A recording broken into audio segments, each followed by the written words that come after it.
3.0 का पहला बजट पेश होने जा रहा है।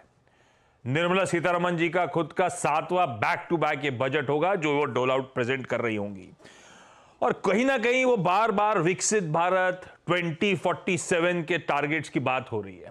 2047 की अहमियत समझिए, 1947 से 2047 100 साल पूरे हो जाएंगे, अमृतकाल है और हम विकसित भारत की तरफ बढ़ रहे हैं। तो क्या ये मोदी 3.0 का पहला बजट नींव रखेगा उस लॉन्ग टर्म टारगेट्स के लिए, उस डेवलप्ड नेशन बनने की तैयारी जो कर रहे हैं? सबसे पहली चीज तो वो इंपॉर्टेंट, पर वो ठीक है, वो जामा होगा, उस पर अपन बातचीत करेंगे।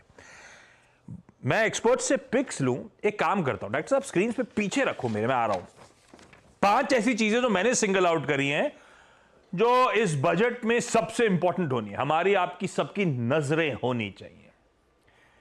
वो सब ठीक है कि ये स्कीम में वहां सेक्टर को ये सब इंपॉर्टेंट नहीं मेरे लिए, वो सब जो होगा तब देखा जाएगा। इस बार शेयर बाजार के लिहाज से सबसे इंपॉर्टेंट है जो long term capital gains tax लगाया जाता है, उस एग्जिस्टिंग स्ट्रक्चर में क्या कोई बदलाव करने की तैयारी की जा रही है या नहीं। भाई रह रह के ये डर रखता है बाजार को। पिछले बजट मुझे याद है पूरे टाइम में सुनता रहा, ये वर्ड का इस्तेमाल ही नहीं हुआ था, पर इस बार फिर से नॉइस आपने सुना ही होगा, सब कंसर्न्ड है। और अगर बदलाव होने, short term long term capital gains tax, अब मैं समझाने जा नहीं रहा हूं, quickly with in a period of 12 months अगर मैं अपने शेयर लिस्टेड स्टॉक में प्रॉफिट बुक कर लेता हूं तो 15% सीधे सीधे टैक्स लगता है। 1 साल से ऊपर का टेन्योर हो जाता है, उसके बाद प्रॉफिट बुक करता हूं और उस असेसमेंट ईयर में 1 लाख से ज्यादा का प्रॉफिट हो चुका होगा तो लॉन्ग टर्म लग जाएगा अतिरिक्त अमाउंट पे। ये था बदलाव, मतलब या तो इस टेन्योर के साथ, होल्डिंग पीरियड के साथ कुछ छेड़छाड़, या फिर जो रेट ऑफ टैक्स की मैं बात कर रहा हूं 10 और 15%, उसमें कोई चेंजेस आ जाए। दोनों बाजार चाहता नहीं है जो एग्जिस्टिंग है उसमें कुछ बदलाव हो। कुछ भी होगा थोड़ा सा डेट्रीमेंटल होगा, थोड़ा सा नीजक रिएक्शन होगा, और स्लैब्स बदल रहे हैं तो फिर थोड़ा सा इलॉन्गेटेड पेन हो सकता है। पर ये सबसे इंपॉर्टेंट, क्योंकि टैक्सेशन की बात मैंने छेड़ दी है, दूसरी सबसे इंपॉर्टेंट बात ध्यान रखिएगा, एफएनओ में ट्रेडिंग करके जो गेन्स हम कमाते हैं उसके टैक्स ट्रीटमेंट में कोई बदलाव की तैयारी हो रही है क्या?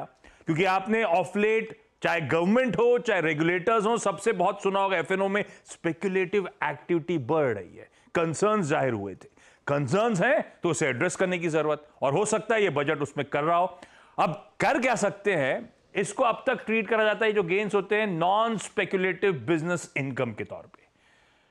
कहीं इसको बदल के स्पेक्युलेटिव की कैटेगरी में डाल दिया गया तो हायर टैक्स रेट्स लगते हुए नजर आएंगे। नजर रखिए, टैक्सेशन के लिहाज से ये 2 इंपॉर्टेंट चीजें जो हम और आपको रडार पे रखनी है। आमतौर पे तीसरा इंपॉर्टेंट, ये इस समय सबसे प्रोमिनेंट मेरे लिए टैक्सेशन के बदलाव है। अदरवाइज इंपॉर्टेंट क्या होता है बजट में, वो आपके लिए फिस्कल डेफिसिट का आंकड़ा। भाई इस बार सबको पता है कुछ पॉपुलिज्म का ओवरडोज हो सकता है, शायद नीड ऑफ द आवर भी हो और शायद किसी तबके की जरूरत भी हो और मजबूरी भी हो, जो भी हो, वो पॉपुलिज्म का ओवरडोज हो सकता है। पर लकीली इस बार आरबीआई के तगड़े डिविडेंड डोल आउट से बढ़िया कुशन मिला हुआ है। 5.1% इंटरिम बजट ने रखा था फिस्कल डेफिसिट का आंकड़ा। मैंने कई सारे अर्थशास्त्रियों की रिपोर्ट्स पढ़ ली, कई सारे ब्रोकरेजेस के कॉल्स देख लिए, क्योंकि कंफर्ट है इस समय उस डोल आउट से आरबीआई के, सब मान रहे हैं 5.1% के फिस्कल डेफिसिट आंकड़े पे सरकार बनी रहेगी। ये बजट वही आंकड़ा कह रहा होगा, हो ना हो शायद इससे और कंफर्टिंग आंकड़ा हो। कुछ कह रहे हैं 5%, कुछ कह रहे हैं 4.9, 4.8 तक का, तो 5.1 पकड़ लीजिए, उसमें ज्यादा डिटोरेशन एंटिसिपेटेड नहीं है, कोई नहीं मान के चल रहा, पर इंपॉर्टेंट आंकड़ा है और उसके पीछे का मैथ बड़ा इंपॉर्टेंट हो जाएगा। चौथा, पिछले कई सालों से बजट की हाईलाइट हम सब के लिए रही है केपेक्स पर खर्च। वो FY21 ऑनवर्ड्स लगातार केपेक्स पे स्पेंड्स बढ़ते ही चले जा रहे हैं, और FY24 का फुल बजट जो था 10 लाख करोड़ पे पहुंच गया था, और इंटरिम बजट जो आया 11.11 लाख करोड़ पे पहुंच गया था, 11% का इंक्रीज था। क्या वेलफेयर स्कीम्स पे खर्च केपेक्स के एवज में हो रहा है, या केपेक्स का आवंटन जस का तस रहेगा और इनफैक्ट और बढ़ाया जाएगा? ये इंपॉर्टेंट हो जाता है।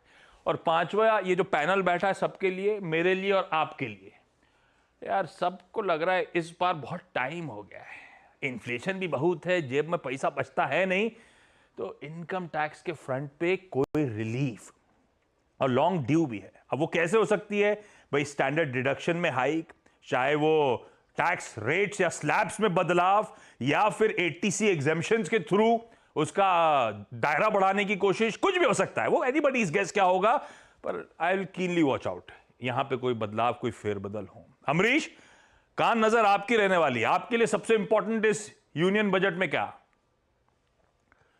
हाईलाइट किया, I think they are one of the most important. जैसे for example capital gains from a market perspective, I think we have to see कि कुछ सिंप्लीफिकेशन आता है कि नहीं आता है।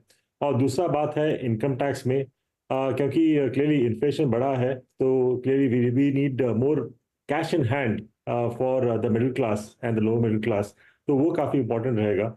सो इट्स पॉसिबल कि जो साइड डायरेक्शन है वो शायद बढ़ा सकते हैं, और may be the tax slab itself can be increased. तो ये देखना पड़ेगा कि क्या क्या करते हैं इस बार। कैश इन हैंड कसम से है ही नहीं, ये बहुत जरूरी है हम सब के लिए, वो रिलीफ के तौर पे। लेकिन मयूरेश, लग तो रहा है, और इनफैक्ट उस वर्डिक्ट के बाद से मोदी 3.0 के वापस आने से जो कैबिनेट मीट्स हुई, इनकी जो स्टेट गवर्नमेंट्स ने करा, वो सब दिख रहा है वेलफेयर स्टेट की तरफ ये भी बढ़ने की कोशिश कर रहे हैं। तो कहीं ना कहीं पॉपुलिज्म का इस बार ओवरडोज लग रहा है आपको, आपकी ब्रोकरेज को? चलो आशीष जी, नहीं, आई डोंट थिंक पॉपुलिज्म का कोई ओवरडोज होगा। यस, थोड़ी आई थिंक जो इंसेंटिव्स है रूरल इकोनॉमी की तरफ या सब्सिडीज है, ये थोड़ी बढ़ सकती है, because rural economy is in genuine distress. और दूसरा जो हम फ्रीबीज की बात कर रहे हैं, आई थिंक मुझे नहीं लगता, I think budget is a probably platform for doing this, and I don't think the government will undertake any sort of a massive freebie program. दूसरा, आई थिंक जो सैलरीड क्लास की आप बात कर रहे थे, वहां पे थोड़ी राहत आ सकती है, but sum of all parts मिला के आप अगर ये एलोकेशंस भी देखेंगे, जो आरबीआई का एक एक्सेस बोनंजा है 1 लाख करोड़ का, that should probably take care of all these elements. थोड़ी थोड़ी से क्या होगा, आप बोलने के लिए तो बोल सकते थे ज्यादा रिलीफ मिल जाए, आए जैसी भी कम से कम दिल को तो अच्छा लग जाता, 2 दिन वीकेंड अच्छा चले जाता। लेकिन ठीक है। हिमांग सर, वैसे सबसे बड़ा कंसर्न तो सब अपनी जगह, अगर फिर से कैपिटल गेन्स को छुआ नहीं तो आधा काम, तो आधा क्या, मुझे लगता है पूरा काम हो जाएगा। पर आप लोग क्या पेंसिल इन कर रहे हो कोई बदलाव, कोई छेड़छाड़ करने की वाकई जरूरत है? हर बार ये पिछले 3-4 साल से मार्केट में ये बात आती है कि गवर्नमेंट कुछ बदलाव कर सकती है कैपिटल गेन्स में, बट एटलीस्ट ये मुझे उसका चांसेस बहुत ही कम लगता है, बिकॉज आप देखिए सेंटिमेंट काफी अच्छा है मार्केट का, और पीएसयू स्टॉक्स में जिस तरह की री रेटिंग हुई है, जिस तरह का सेंटिमेंट है, उसमें शायद गवर्नमेंट अभी ये मौके पर उसमें कोई बदलाव करना जरूरी ना समझे। और जो F&O की बात है जो आपने जिक्र किया था, वो बहुत इंटरेस्टिंग एस्पेक्ट है कि एक तो एसटीटी की कलेक्शन जबरदस्त आ रही है, और दूसरी तरफ जो रिटेल का ऑप्शन में जो पार्टिसिपेशन है उसको कम करने के लिए कुछ सुझाव एक्सपर्ट पैनल ने दिया है।